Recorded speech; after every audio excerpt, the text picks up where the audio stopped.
Hello viewers, I doctor SBK Lal welcome you all in my YouTube channel. मेरे YouTube channel में आपका बहुत बहुत स्वागत है। अगर आप इस चैनल पर नए हैं तो चैनल को लाइक शेयर और सब्सक्राइब कर लें। आज हम आपके लिए लेकर के आए हैं इलेक्ट्रोमैग्नेट एंड परमानेंट मैग्नेट। तो आइए सबसे समझते हैं पहले कि what is electromagnet. When iron bar is placed inside solenoid and current switched on, then iron bar becomes temporarily magnetized, so that this is called as electromagnet। तो क्या करते हैं, सोलेनाइड जो हम लेते हैं तो सोलेनाइड के भीतर में अगर हम रॉड को रख देते हैं, सॉफ्ट आयरन रॉड को, तो मैग्नेट के भांति बिहेव करता है। तो हम इसको कह सकते हैं when an insulated copper wire on over A soft iron core, then it becomes, and whenever current passes through this very insulated copper wire, then it behaves like a electromagnet। अब हम मतलब सोलेनाइड लेते हैं, solenoid को हिंदी में परिनालिका बोलते हैं। तो उसके भीतर से अगर हम सॉफ्ट आयरन रॉड को रख देते हैं और ये जो इंसुलेटेड कॉपर वायर है उससे हम अगर इलेक्ट्रिसिटी को फ्लो करवाते हैं, तो ये जो हमारा सॉफ्ट आयरन कोर होता है वो इलेक्ट्रोमैग्नेट के भांति काम करने लगता है। फिर स्विच ऑफ वो कर देते हैं तो फिर वो एक सामान्य सॉफ्ट आयरन कोर हो जाता है। और मतलब इसके स्ट्रेंथ की बात करें तो इसका जो स्ट्रेंथ होता है, strength of the electromagnet depends upon current, number of turns per unit length, nature of material. इसका मतलब हो गया कि जितना मतलब नंबर ऑफ टर्न्स होगा सोलेनाइड का, उतना ही मैग्नेटिक फील्ड जो है सो ज़्यादा होगा, मैग्नेटिक फील्ड उतना तगड़ा होगा। तो इसको हम कहते हैं कि factors on which magnetic field depends. और इसको ये भी हम कह सकते हैं कि factor on which magnetic field due to electromagnet depends. तो पहला हो गया हमारा नंबर ऑफ टर्न्स। तो नंबर ऑफ टर्न्स जितना होगा मैग्नेटिक फील्ड भी उतना ही ज़्यादा होगा। तो उसके बाद अमाउंट ऑफ करंट, आप देख सकते हैं प्रैक्टिकल में भी हम लोग करवाते हैं उसको, कि नंबर ऑफ करंट को जितना हम बढ़ाते हैं उतना ही देखते हैं कि इलेक्ट्रोमैग्नेट का स्ट्रेंथ बढ़ जाता है। फिर माने करंट को कम करते हैं तो देखते हैं कि उसका भी जो इलेक्ट्रोमैग्नेट है उसका स्ट्रेंथ कम हो गया। तीसरा है एयर गैप बिटवीन टू पोल। जो दो हमारा पोल है उसके बीच में एयर गैप कैसा है, स्मॉल एयर गैप है तो स्ट्रॉन्गर मैग्नेटिक फील्ड होगा। तो इस तरह से जो फैक्टर जिस पर कि इलेक्ट्रोमैग्नेटिक स्ट्रेंथ डिपेंड करता है वो हो गया current, number of turns per unit length, nature of material.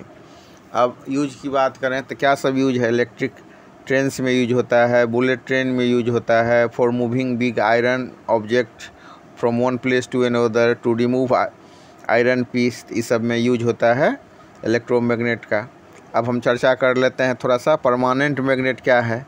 The materials which shows magnetism even after the removal of magnetic field, for example steel. तो ये सब हो गया हमारा परमानेंट मैग्नेट।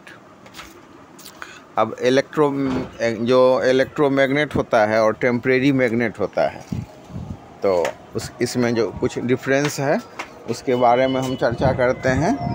इसको समझ लेने के बाद मतलब हम इस पर चर्चा, दोनों में जो अंतर है उस पर चर्चा करेंगे कि what is the difference between the electromagnet and permanent magnet. तो आइए सबसे पहले कुछ एक जो बिंदु है उसको हम चर्चा कर लेते हैं कि क्या मतलब परमानेंट मैग्नेट में और इलेक्ट्रोमैग्नेट में क्या अंतर है। तो इससे ये क्लियर हो जाएगा। अगर मतलब हम दोनों के डिफरेंस की बात करें कि what is the difference between electromagnet and electromagnet और परमानेंट मैग्नेट, तो हम देख सकते हैं कि परमानेंट मैग्नेट जो बार मैग्नेट होता है वो परमानेंट मैग्नेट होता है। उसका जो पोल जो है वो फिक्स होता है।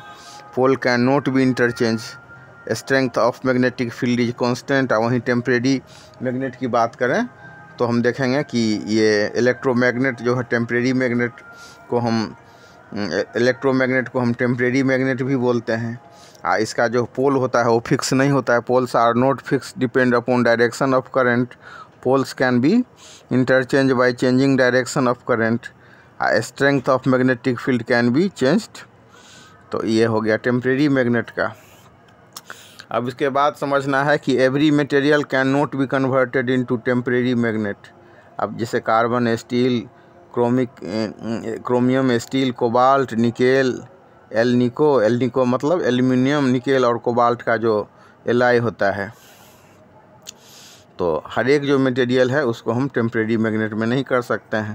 क्वेश्चन भी पूछता है कि इलेक्ट्रोमैग्नेट के लिए हम जो कार्बन, स्टील का उपयोग क्यों नहीं करते हैं, तो इसका यही कारण है कि उसे परमानेंट मैग्नेट बनाया जाता है। निकेल है, उसे परमानेंट मैग्नेट बनाया जाता है। तो ये दोनों का डिफरेंस हो गया और कुछ इसमें ये टॉपिक हो गया। अब हम देखते हैं कि solenoid behaves like a bar magnet until current flows through the solenoid. अब जब करंट फ्लो होगा तो ये मैग्नेटाइज हो जाएगा, इसमें मैग्नेटिक प्रॉपर्टी आ जाएगा। करंट को ऑफ करते हैं तो डीमैग्नेटाइज हो जाएगा, लूजिंग मैग्नेटिक प्रॉपर्टी।